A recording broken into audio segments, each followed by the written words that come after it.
What a lovely day!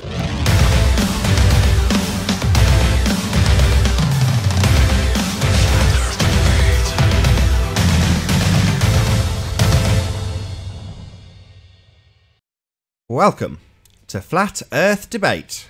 I'm your host, Nathan Oakley, and if you are new to this channel, or you've not done so already, be sure to subscribe and hit the bell notification icon to keep up to date with the Flat Earth Debate. If you would like to support this channel, there is a super chat that runs alongside each of these shows while they're live, and there's also a PayPal link in the info box below the video once it's rendered.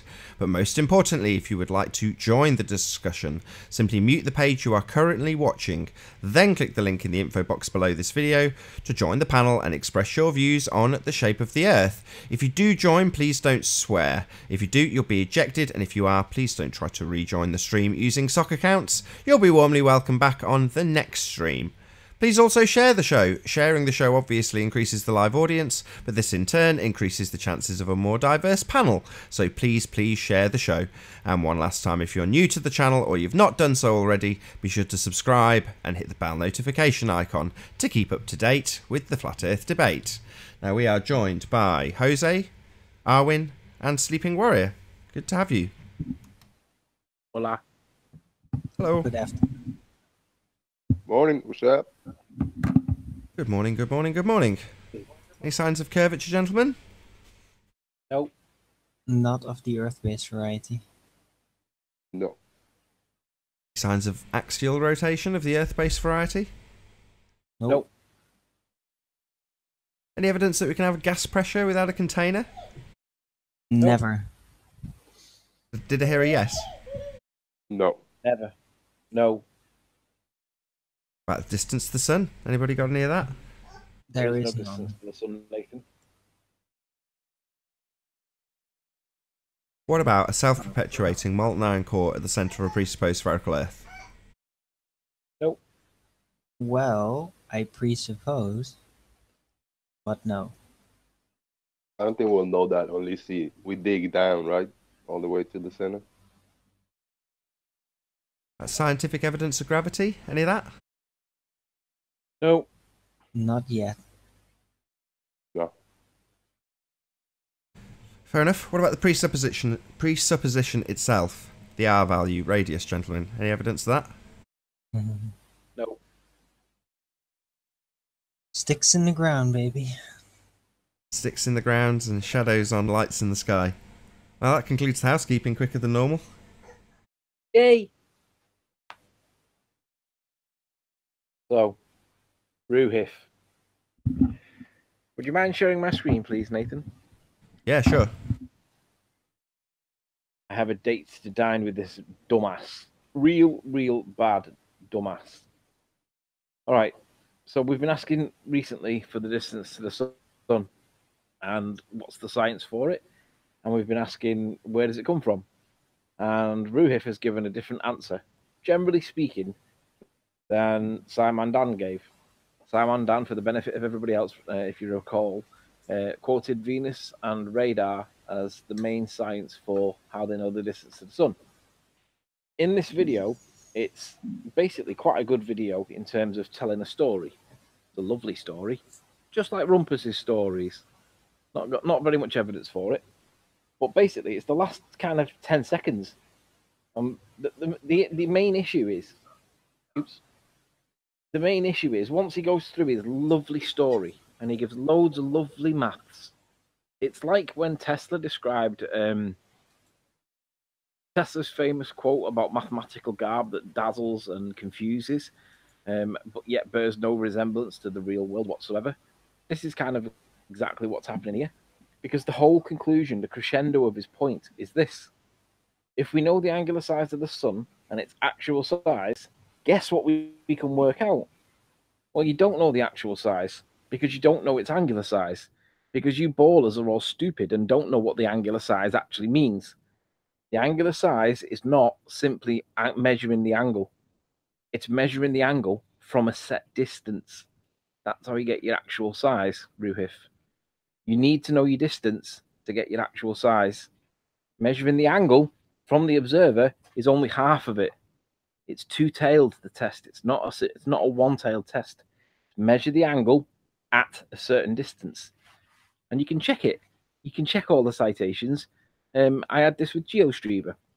I went back and forth with GeoStreamer on that angular size is a sum, angle size is a measurement hangout. The infamous one where where Soundly was heard feeding GeoStreamer in the background. You might want to check that hangout out. It was very interesting.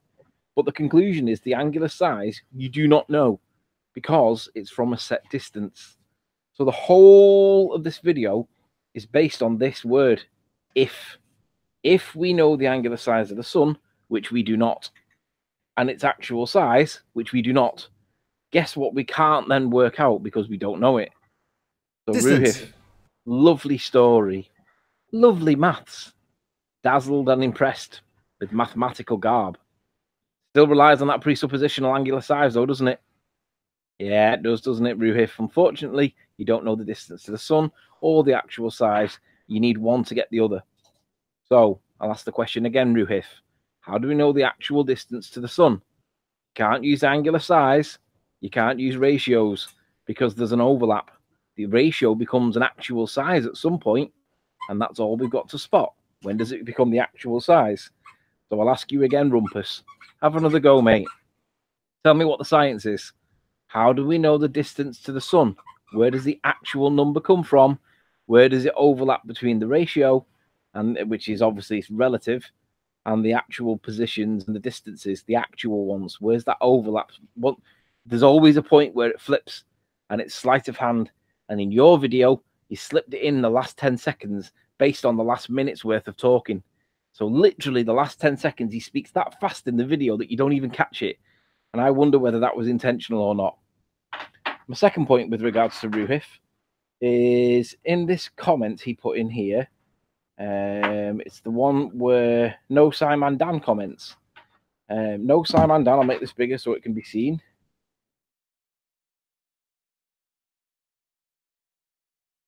Simon Dan's comment to Ruhif is, as usual, fantastic stuff. I'm sure the word salad will be free-flowing in the response to this. Now, there's no word salad. I'm very clear and very precise. As Armin would say, very specific. There is an overlap. When that ratio, the relative distances, becomes actual, that's the overlap. Where does that come from? But in this, Ruhif claims, where is it? Ruhif's comment, there we go. Anthony has me blocked on Skype and Ranty has me blocked on his live chat.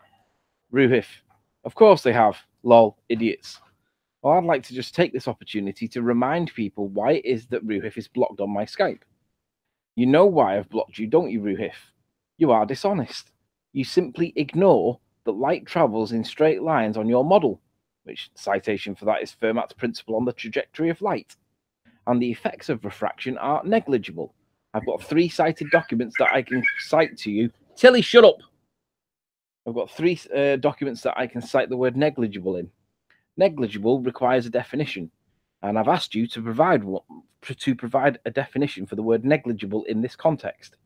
I gave you a contextual definition of less than 5%, but 7/6, as in the radius of Earth, as a percentage represents 16%. I asked you for your authority of 16% counting as negligible, and I gave you a very generous example of 5% being statistically significant in research methods.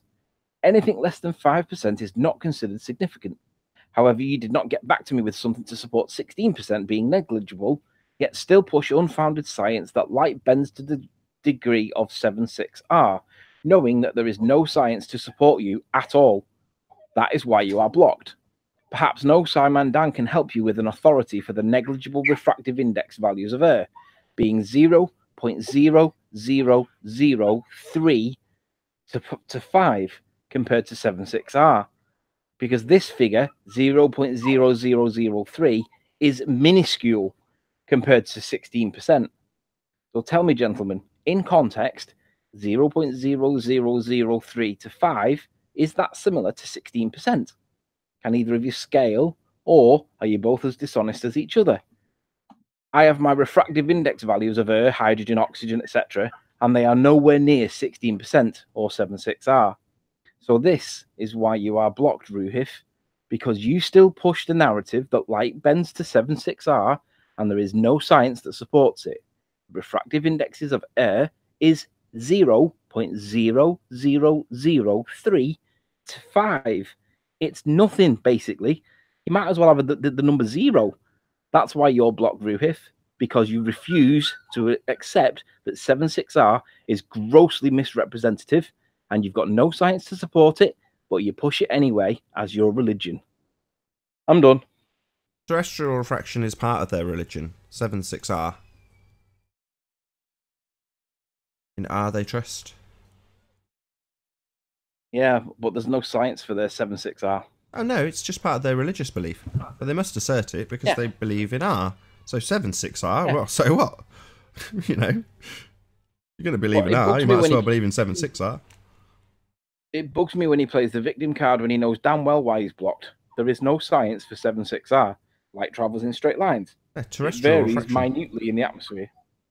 Yeah, terrestrial refraction. You're talking about real refraction and measuring stuff, not an arbitrary 7.6R. Yeah. Because he's full of rubbish, he tells. Yeah. He's just dishonest. He refuses to address the missing, 15% or so, 15.9998% that's missing, yet still tells people that light refracts.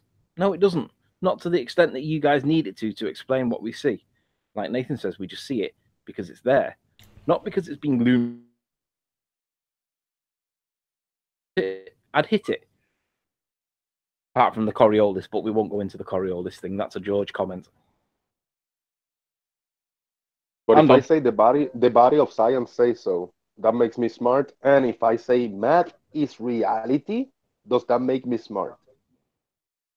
Math is no, it makes you a dick.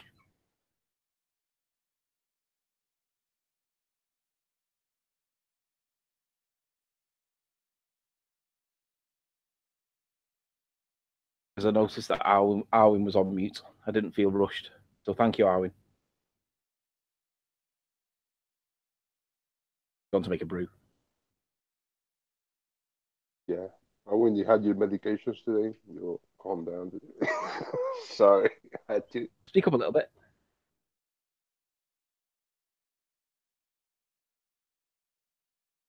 Bit quiet today, Nath. What's up? Naked baby. Fighting to keep our clothes on. Hello. Hello, James. Jimbo, how you doing? Did anybody see the harvest moon rise last night? I did. I know, but hang on a sec. I need to get rid of these dogs. So, Jimbo, you've got a little presentation or something to explain? Yeah, I found an interesting balloon that went up to the 100,000 foot mark, and it actually shows a camera pointed up at the balloon and has a slow motion of when it dissolves, evaporates, explodes, whatever you want to call it. But it also, if it's accurate, you know, again, this is video from France from 2014. It has the pressures and temperatures of the ascent clearly marked. So at the 100K, before the balloon busts, just get a second. I'm going to borrow some time. I'll be right back, and I'm going to send someone away. Just give me a sec. No worries.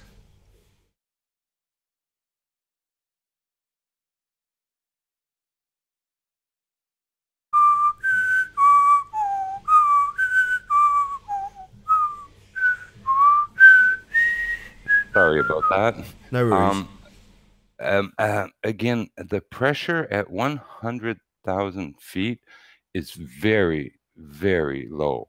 We're talking 0.00, X pounds per square inch. Very low. But that doesn't mean it's headed up to a vacuum, nor that it is a vacuum. And there's it sounds unusual, but there is a responsible, reasonable explanation for why there can be that much difference in pressure from the ground to above. Now, temperature and pressure are very related. So as the temperature decreases, so does pressure. Okay, and Also, the composition of what may be up there, this medium, as we get to the outer edge, that place where, well, things are finalizing to whatever the barrier is, because there is a barrier. Now, what could be up there physically? What do we know we have that ascends all the time is all these gases. Now, two of the very common gases that we have are nitrogen and oxygen. Now, under the right conditions, and they're not hard to obtain, and they're available above us, nitrogen and oxygen can mix together and form, it's a very special agent, a very special product. It's called hydrazine. It's simply a liquefied mixture of nitrogen and oxygen. Its formula is N2O2. And I'm kind of thinking that, at the different layers above us, there are different temperatures and different concentrations and different blends of these gases. Like I say, oxygen and nitrogen mixing to form hydrazine is very natural. Now, this, under these conditions, now, the balloon, it's sort of like, wow, disintegrates, explodes, or whatever. We see examples of things that get to a certain altitude and then just blow up. The Virgin Mobile little rocket ship with the guy, it seems to have, when it got to a certain level, literally blew up. Well, here's the thing about hydrazine. It's liquid rocket fuel. That's what it's used for down here. And it's very common, very easy to produce, used in labs. It's just what it is. But I think it's up there. Now, vapor pressure. Why would the pressure decrease so much with elevation? The cold can hold less water. Water in the air creates vapor pressure, the mass, the force, actually the weight of the air. The higher the altitude, there's no water up there. So there is no vapor pressure. And the rest is gases. These gases don't exert a force. That's why they're up there. They're light. So the nitrogen, the oxygen, hydrogen, other stuff that's up there, going to do what it does and keep going. But again, there is an extremely low pressure at that 100K. Something happens at that 100K. And again, my own thoughts, because I think practical, physical world and chemistry and what we know about physics and the chemistry of gases and stuff applies above us and below us and anywhere. So the most likely thing I suspect is up at that altitude is a layer of hydrazine. But that's where I can end this. But anyway, I'll post the link to the 2014 video. It's from the French studies and stuff, so it's in French. It's the music is in French. It's a joke. The music is just music. But I'll post it, and it has a beautiful slow motion of the actual explosion of the balloon, and just some great footage, temperatures, pressures, etc. If it's accurate, then well, that does give us a really good idea that it is an extremely low air pressure at 100,000 feet, but not a vacuum. And there is still a barrier, but there's something else going on at that altitude and those temperatures with those gases that make up our world that does something. Could be partly electrostatic too. When something gets up there, it just zaps out. I don't know. But anyway, I'll post this link. And again, there's no question. It's extremely low if this is accurate. And it just doesn't answer a lot of questions, but it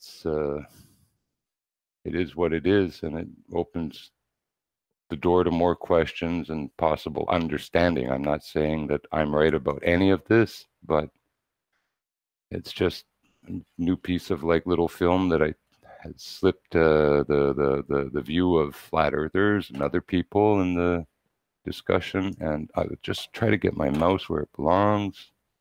Is this the one that you mentioned at the beginning, pointing up at the balloon as it goes up to 100K? Pardon me? Is this the video that you mentioned at the beginning that you're about to post? Yes. I'll put it in the chat then. Here. Okay, here, I'll post it in this side chat, and that should be the French balloon launch. It's a About 15 This is an minutes ad for a long, I project guess. management tool called Monday.com. This is what it looks like. I think this is a spectacular video, man. Well, I've stuck it in the side chat. Check it out. Be sure to come back. But on the question of altitude and pressure, yeah, it's great. It is devastating, the differential, and that tears things apart, you know. It just pressure of a vacuum and low pressure is just tremendous, you know. It just destructive. But anyway, like I say, I try to look at things from a practical, physical point of view. I don't try to pull ether and dark holes and dark matter and all kinds of garbage. Like I say, what's up there is the gases that were down here, and they're in some kind of cycle. And up there, it's damn cold. And up there, there's no water per se. The water stops capping out at about 70,000 feet. And that's the upper heads of most thunderstorms there. Cap out about 70,000. So above that, it's water-free, no pressure. The vapor, the water in the air gives vapor pressure. Are you familiar with superfluid helium? Yes, but again, there's a bit of like what I believe an absence of the matter. You know, if there were that much up there and it is a gas, it'd be in some type of cyclic motion, right? We have the hydrologic cycle that's very active in our environment, the air, other stuff, and it's only to a certain level, right? It's not so does that mean practical. Does that mean then that you don't think superfluid helium actually exists in the real, like the realm that we live in, whatever universe, and I say that word loosely? You think that Well, I look has to be synthetic? One of the biggest components that we see around us in mass in our environment is the water. Rocks, even, a lot of people, they look solid, but most of them, and a hell of a lot of them, are made with the water of crystallization. Many rocks wouldn't exist as rocks without their water of crystallization. You know, rocks, you know, buildings, people don't realize they're being held up by water. Cement is a mixture of like calcium oxide and water. The biggest ingredient in cement is water. Water holds up buildings. Water makes rocks. Nah, it's not. The biggest ingredient in cement isn't water, it's cement itself. I beg to differ. There's more water in chain than there is calcium. More weight ratio of water. Water creates the chemical reaction that makes it hard, but the water evaporates. Interlock. The water does not evaporate, it incorporates. It becomes part of long chains that interlock. Could be. Not could be. That's it is. You need to get some education. I'm Roger over and out, but at least I got the point in that yes, there is an extreme vacuum, low pressure above us at 100,000 feet, if this is accurate. And something happens to material when it hits this, like the balloon, like possibly the Virgin Galactic. There might mean there's no going up. There's no going past that. Not for a shuttle, not for a balloon, not for a Virgin Galactic, maybe not for nobody. So how high do you think this is? It says 100K in the video. So it would make logical sense that it would be the same distance laterally as well, left to right. So suppose the Earth is indeed the flat plane that we think it might be, then the distance or the proximity of the sun's relationship to the environment or the atmosphere in which we live, you could deduce logically that it would go laterally as well as vertically above us by the same distance. In other words, if we carried on going to the edge of the computer game, would we just get to like a wall of... No, what you get is a logical horizontal flyback killer and sweep trace killer. And then you move your, well, light or whatever, if it's only light, move it to the starting point again, like a flyback. It's fast. You don't even see it. Switch, high-speed switching. You know, I'm looking at the sun like a cathode ray tube, like a oscilloscope. It's a flyback circuit, a huge flyback circuit, but it's mechanical construction and the result of construction and electromagnetism that's below creates the sun, stars, the moon. That's just my own opinion. There is something up there that keeps our air in, and it's cold as hell when you get up there because there's no need for heat. Birds don't fly there. We don't. Oh, not supposed to anyway. When we do, design, right? I really do believe myself personally, absolutely designed and created. 100%. Yeah, it has to be created. It has to be designed. I agree. Yeah, I'm on that boat. A creator. It has to be best religious being, though. It can be some other form. No. I don't believe in religion at all. They're just mind games for people to, give us your money, go work, slave, feel guilty, and keep giving us your money, buy your heaven, and no, these are just leeches, religions. What if, in actuality, the Earth realm was simply always there? I don't think it was. It had to be made, and there's so much folkloric history, Armageddon battles for this place and stuff. There is a design to it. That is absolute. That is inherent. But creation assumes non-existence, and it could simply be that it was always there. How do you say it? But I don't know that. That's an assumption, but I couldn't. You're saying that as a statement. It's possible. Yes. No, just as a possibility. It's what I do. Sure. It can't always be there. It has to have originated from somewhere, because it contradicts the state of physicality, right? You can't have something that's always been there. Yeah, it has to have come from somewhere. I have no clue. You how can't you prove make a beginning, out of nothing. basically. I have no clue how that would be done. Unless you can prove its beginning, it remains an option. Well, I can speculate that there has been a creation, that we're all part of it, and this environment and world and everything in it is part of that. But that's about it. How can you prove this? You have. I don't have to. We have proof of it. Some things you don't have to really prove. If you know that genetics couldn't have been accidental, that the mitochondria can't just happen. I know. That's why I say it's a design. But creation is a process. Else do you need? I don't know. We can accept that there's no Santa Claus, that it's Dad, and Uncle Bill or whatever. Yeah, but we can disprove evolution and prove that there is a design and how that works. But creation is production. Yeah, we're not here to prove creation or God. We're here to indicate whether the Earth is flat or not. Christ, man! Just let me finish my freaking sentence for once in your life. Well, to be fair, Arwen, you do the same thing. We can disprove evolution. Involved? Hey, Everett. Hi, guys. Hello. Surprising, how you doing? I think you're just quiet. I'll turn you up. He's there. As I was saying, we can disprove evolution through by practical means. What is possible? What is out there, life-wise? How the mutations work? How crossbreeding works? It is all there, and there is a design to it. This is inherent in all life, if you really look into the details. But creation is not just a saying. It means to fabricate from nothing. Where there was none, suddenly there is. That is creation.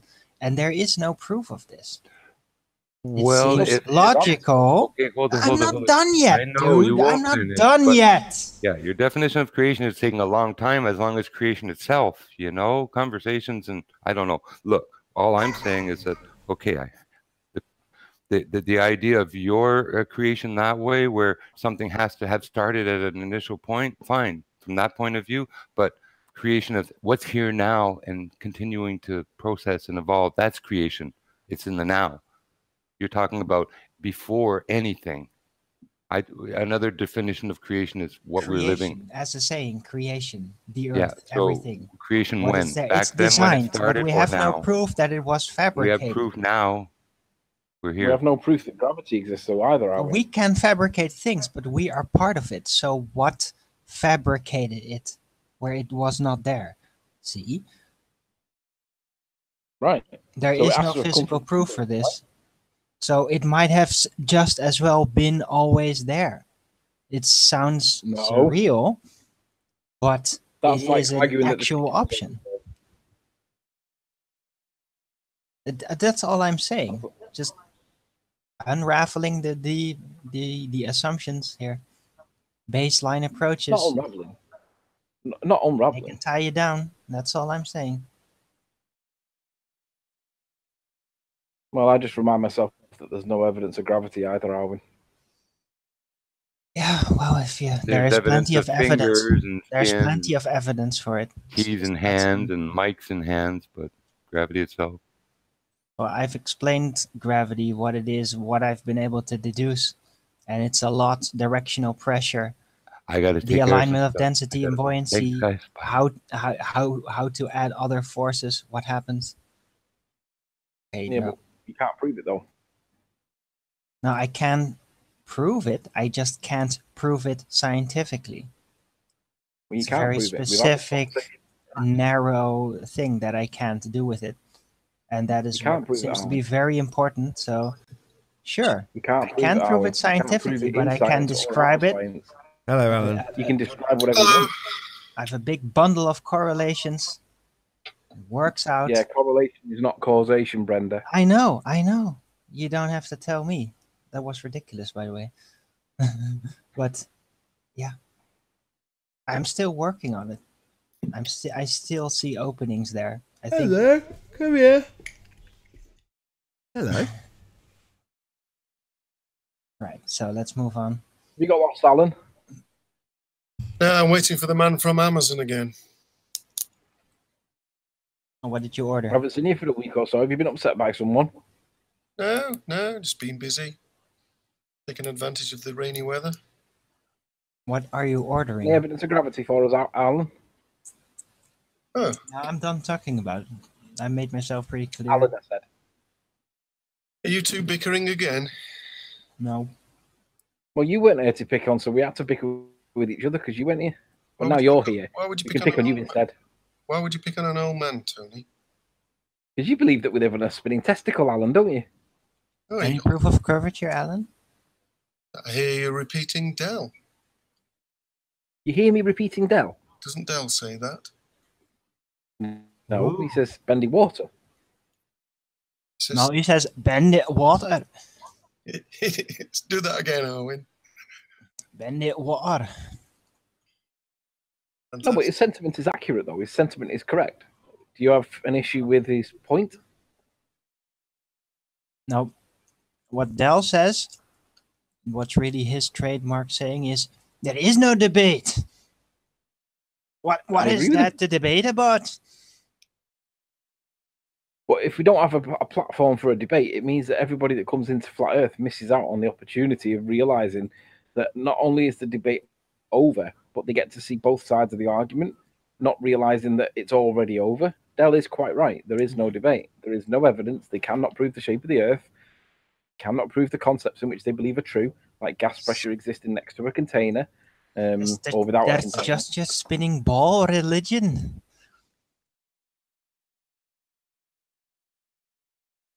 Yeah, anyway.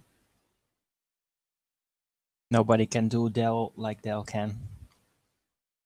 But there are so many aspects in this game that all we can do is speculate because we, just the members of the panel, if we don't know how something works, it doesn't mean it can't be. But let me take it further. If we as humans don't know how something works, and if all we got is theory is the best explanation because we really don't know, it doesn't mean it cannot be. I mean, it can be anything for Christ's sake, you know. We just got some theories that kind of make sense, but that's what we're breaking down, where if the theories hold weight or not, you know. I don't know if I was understood. Maybe it was word salad, but I tried.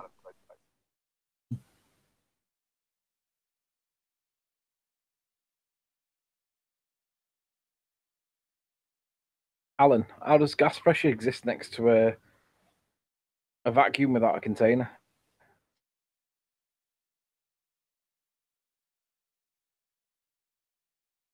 It's going to be gravity, won't it? Let's just see if he commits to an answer first.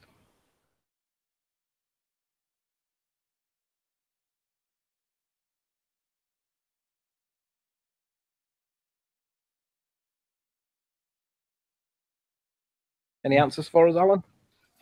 Sorry, I was making a cup of tea. What was the question? Any idea how a gas pressure can exist next to a vacuum without a membrane? Oh, a gradient. Pardon? Gradient. A gradient can't exist next to a vacuum, Alan. That would defy the second law of thermodynamics. Have you not been keeping up to date with the flat Earth debate? Not really. Oh, no, that's not an answer that's acceptable. It doesn't happen that way. The second law of thermodynamics stops that one. Want to try again?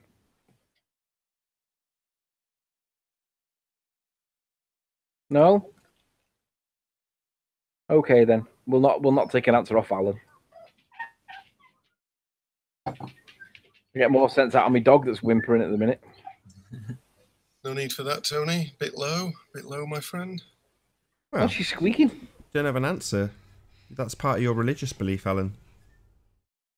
Not a religion. Oh, really? It's How a do you have gas religion. pressure without a container? That's the question on the table.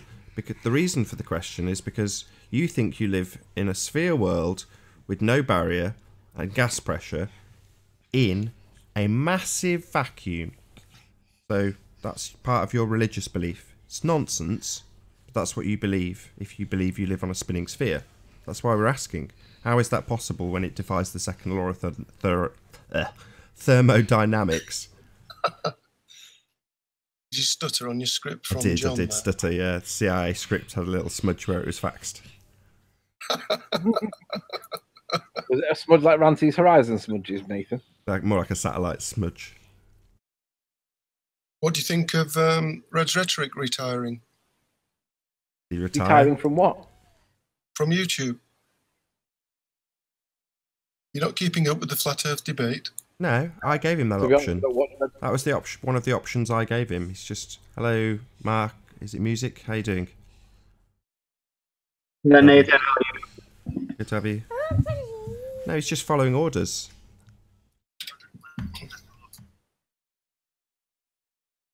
He was given two choices by me: fly away, or come here and have your ass handed to you. He chose to fly away. Good for him.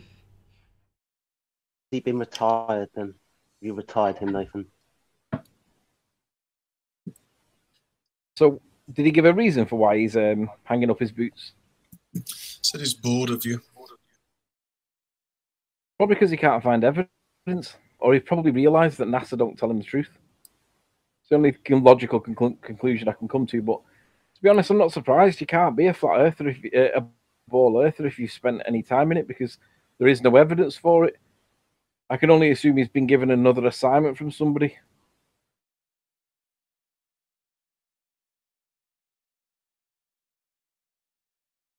When did he make this announcement?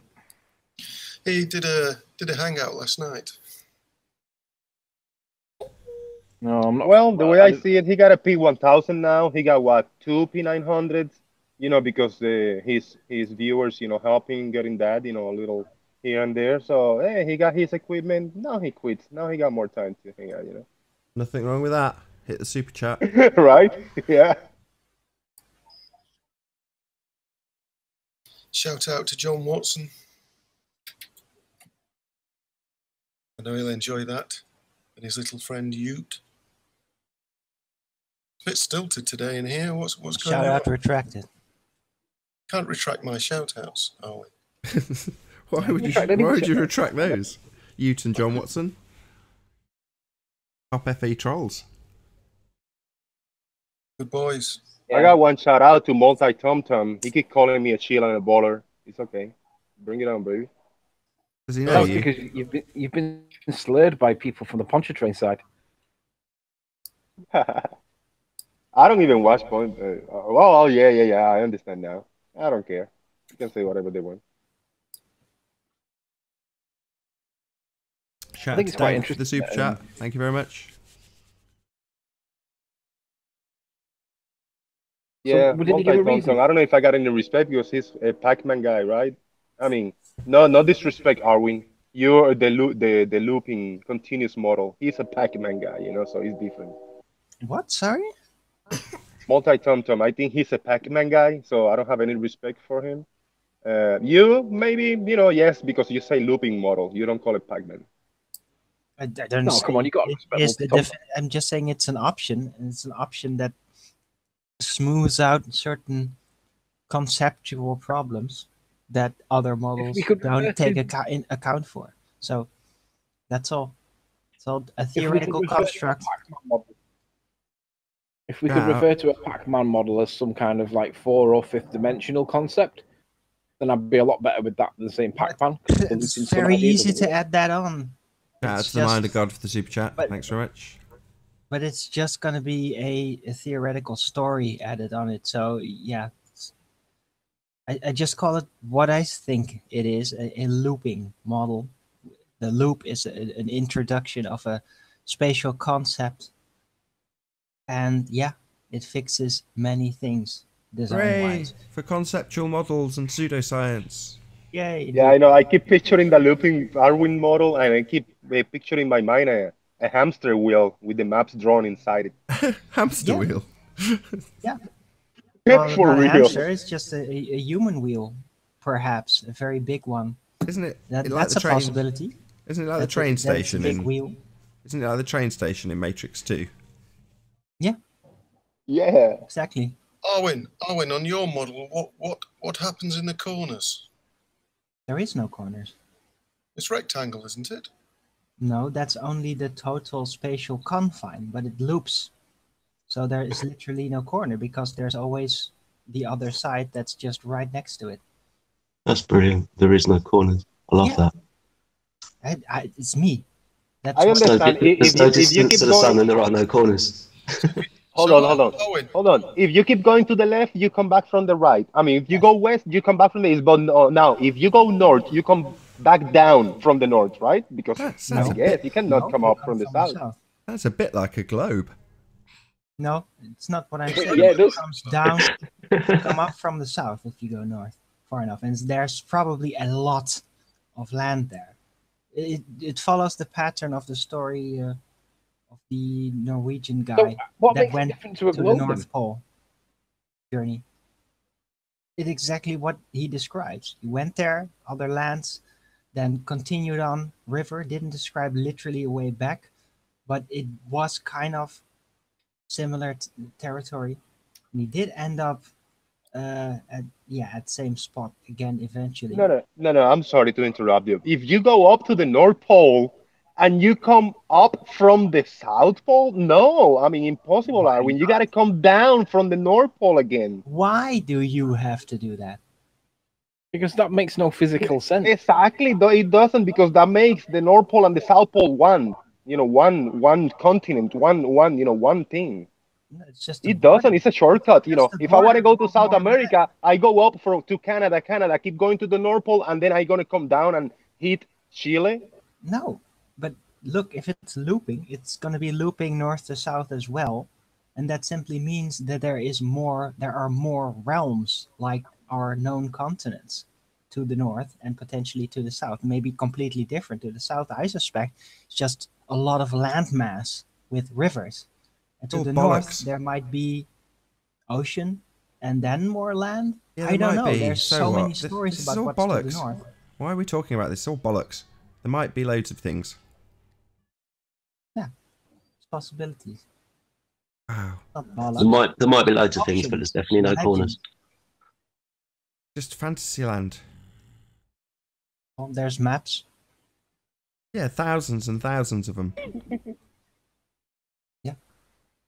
The regions, the giant mountain range islands, the four rivers, and the ocean in it, and beyond. Apparently, potentially, there is a land, and as is said, the Nazis basically occupied that land or had alliances with the locals there beyond. So, They said it was inside the Earth. It was very weird. The sun just like disappeared in something else. so And Arwin, became visible. you A think, gaseous cloud that So radiated light.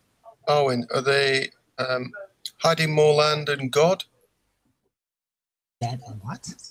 Are they hiding land and God? Is that the conspiracy? Well, they're trying to take control, and to hide God is to take away his spiritual, natural authority. as to give yourself a good reason that becomes culturally acceptable. And yeah, control is what it's all about. So yeah. I'm trying to visualize your world, though. Is it more like a cylinder shape? Yeah, I guess it's not really physically like that. It's just it's all flat. It's a flat rectangle, and it loops on all sides. It's all perfectly flat. But yeah, if you want to Like a sphere. interconnect it, then you could connect the sides and then bend it. It's not That's literally going to funny. be bent into Anthony. a tube. But it's Like a not sphere. literally a tube. It's only then a projection. That's So something like a Mobius strip. yeah. Yeah, the Mobius disc, Mobius strip is one of the Well, a Mobius elements strip is that I attached to it. entertained. It is an option, could even explain a very remote possibility as to a cause of gravity. But Cause, yeah, you say? so far away. Cause? It's gonna take beyond like 3 of my lifetimes to ever be able to prove that, if ever. Browse. It all depends on how much land is Like to the the north awake and south. souls, like the awake souls model, like a sphere projection. This is all bollocks. Nice. Yeah. No, it's options, it's possibilities. I You got don't I got know. a little diversion of this subject. Alan, I want to ask you a question about the harvest moon. Do you think the moon is bigger or it just appears bigger, and why? You know, what are your thoughts on the moon yesterday? Yeah, it's bigger by a lot. Atmospheric. Who knows? They say it's an illusion. They say it's not, but it fucking is. You can watch it change its size. It's ridiculous. Yes, it definitely appears bigger. But they say it's an illusion. Well, it appears bigger. Appearances are appearances. It's an I apparent could thing. physically notice the difference with my They say eyes. it's actually the same size, Nathan. Yeah, sure, but you don't know what it is. So, do you know if it's actually bigger or appears to be bigger because of atmosphere? We've got no idea what's causing that. None. So it's interesting. There's no size to the It moon. was a lot of difference. I'd say 20% size difference. It was I could see it with my bare eyes, the difference. Yeah. Usually minor deviation in size, but this time it was like big difference. Big. Yeah, agreed. So yeah, I could see it with my eyes. And the only explanation on the heliocentric model would be that it's zoomed in towards us, like some kind of cataclysmic collision that then suddenly reverses and goes back to its normal position. Maybe. So it definitely appears bigger. Now, is it bigger, Alan? Is there an explanation for it to look like that? On Alan's, point of view? Can I just ask a quick question? Has anybody got anything other than a just so story for why it does it? No. Right, something like science, Can't maybe. explain it. Okie dokie then. We don't even know what the moon is. Precisely. So There's no distance to it. There's no nothing else. size to it. Just some stories. Very pretty though. Look nice. Mm-hmm. And it was cold. Very, very cold. Yeah, it was quite cold last night, to be honest. It was a clear star night last night. Barely any wind. And yeah, crystal clear. Could see a lot of stars. The moon was very bright. Frosty this morning when I It woke was up. very cold. Frost on all the rooftops. Yep. Well, not over here, but it was very cold. How very English. We're all talking about the weather. Indeed. Have you Also got a cup very of tea? Dutch. Because there's no other evidence to talk about, Alan, unless you know something about evidence that we don't. Take that as a no. No, the harvest moon is an interesting illusion. Illusion. Yeah. Yes. So you're saying it's like, is it like looming, where it's not actually what we see? It's being created in some way and it's not actually there. Is that what you're saying? Well, that's how they refer to it, isn't it? Correct. That is how they refer to it, yeah, but I don't think there's any illusion in it. We see what's going on because that's the way our eyes work. Can we just corner you, Alan, into you saying that you think it's a physical thing we can travel to and that it's actually changed its location and the atmosphere creates an illusion and all that kind of crap? The main bit being that you think it's a physical thing we can travel to. Yes. Why would you think it's a physical thing that we can travel to? Well, even you believe it's a sphere. I have no idea. it looks and represents itself as a sphere, but I've no idea what it is. There's other shapes that could be creating the exact same effect. Like Like like a Cookie. biscuit shape, a button shape. I've seen it a modelled. button. Yeah, a button. I think you've been in the house too long with Eleanor. No, it Biscuit was embarrassing when I said it the first couple of times, but I've just seen it modelled with different shapes that create the exact same effect. So to say, and up until I said that, I would have agreed entirely with you. I'd have said it represents itself as a sphere. You can see libration. That for me is enough to say it's spherical. And then when somebody else showed me it modelled it with a completely different shape, I had to take a deep breath and go, right, so it might not be a sphere. I just don't know. And I'm happy with that. I just don't know. Happy with that too. Just knowing that there are other possibilities that might work. I'm happy with, I don't know. But we diverted a little bit, Jose. So I'm not happy about not knowing, but I'll be honest enough to not. But Alan thinks he accept does know. illusions as real. We're all in agreement, Arwin. But other than Alan, who does think he knows, it's a rock and it's a sphere shape. Correct, Alan? Correct. And Yeah, how that's would a you tricky know one, this? Alan. I don't know. You should prove that.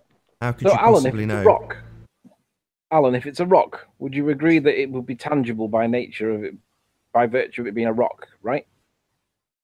Correct. Tangible. We can land rockets on it, yeah? Yes. Why does it go missing at new moon for 3 days for every soul on the planet? Yeah, try pointing a laser at it then. I mean, it's not visible. I don't think it goes missing like a lost child. It's not visible to any soul on the planet for 3 days at new moon phase, and the heliocentric model doesn't explain it. Yeah, go and find it with your radio waves. It's kind of Yeah. like a lost child in the respect that there are literally people out there looking for it. They're not calling its name out loud, admittedly, but there are other parallels with missing children and people searching for missing children because people are out searching for the moon when it literally goes missing, disappears. Well, if we need a moon expert, we best get Pete in here.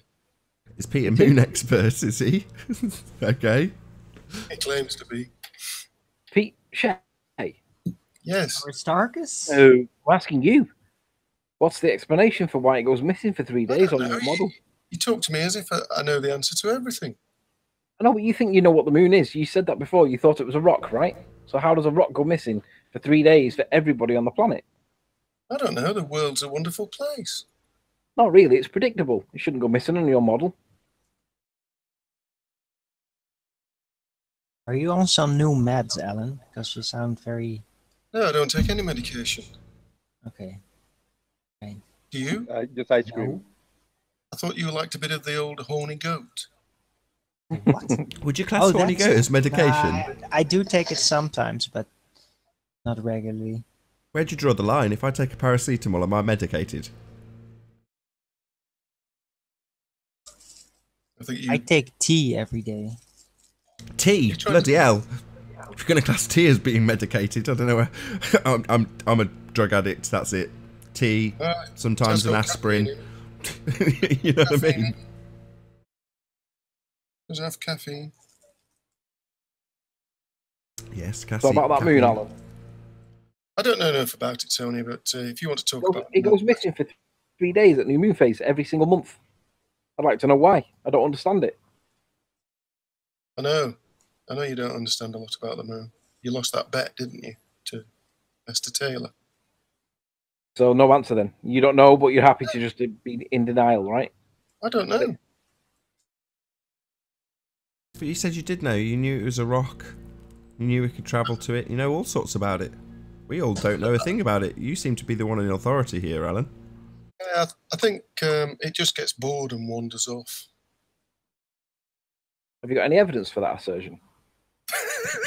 Come on, Tony. Where is your scan? Come on. Hey, look, if you It can can't go missing on your measure model the for 3 days distance without with radio explanation. waves, then where is it? Point it out with some radio waves where it is when you can't see it. Show us that it's there. Alan, but they were in the moon from the 69 to the 72, right? Humans been there, right?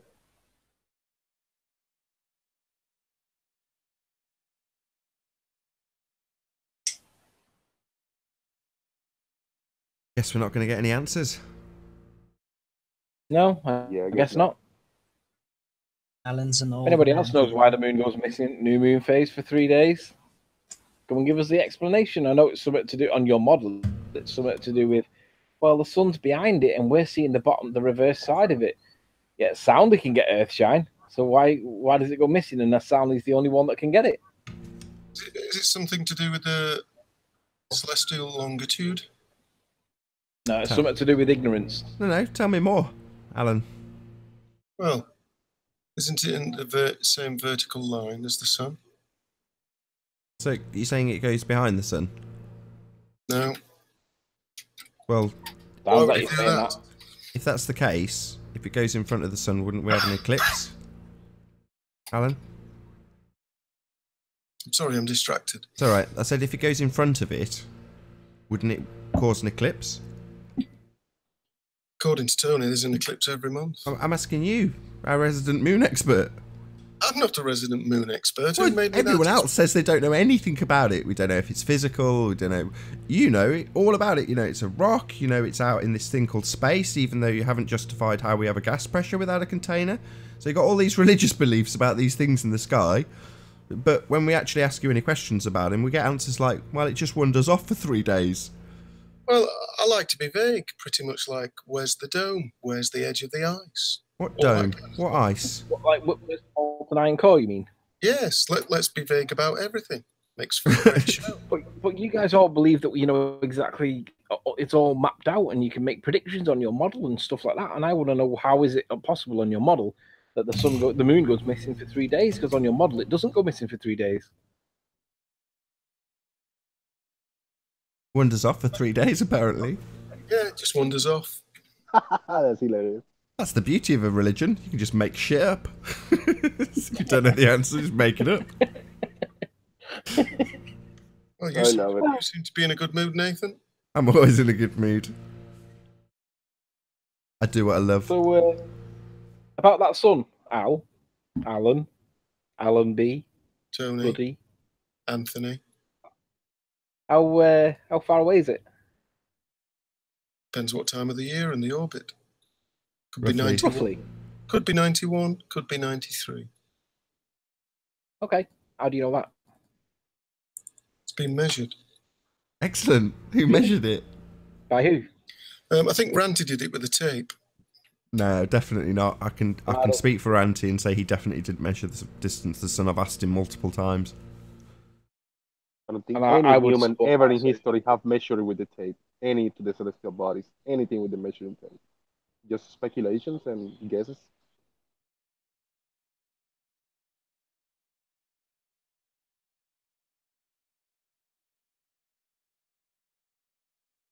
that your last answer then? Ranty measured it with a tape. No, 93 million miles. I'm just making shit up. We know. It's a beautiful religion, heliocentricity. It is. Lovely. Full of lovely stories. A bit like the Bible, isn't it?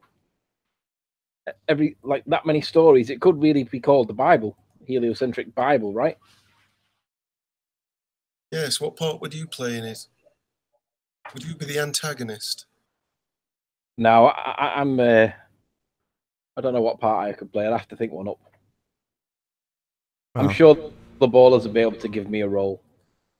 Shout out to Zach G, who wants Nathan to shout at me. To shout at you, Alan? No, not at all. I'm going to lead us in the audience in a blessing. Gravitas Dominus, Radius Spiritus Sanctus, Arwin. Go in peace, in R you trust. And with that, I'll say also a massive thank you to all of the debating panel for making this debate possible, and a massive thank you to all of the live audience for tuning in and hopefully sharing this debate. If you hated the show, then you know what to do, but if you liked it, maybe consider sharing it with a friend or subscribing if you've not done so already. I've been Nathan Oakley, and I'll see you all in the next video. Oh, what a day! What a lovely day!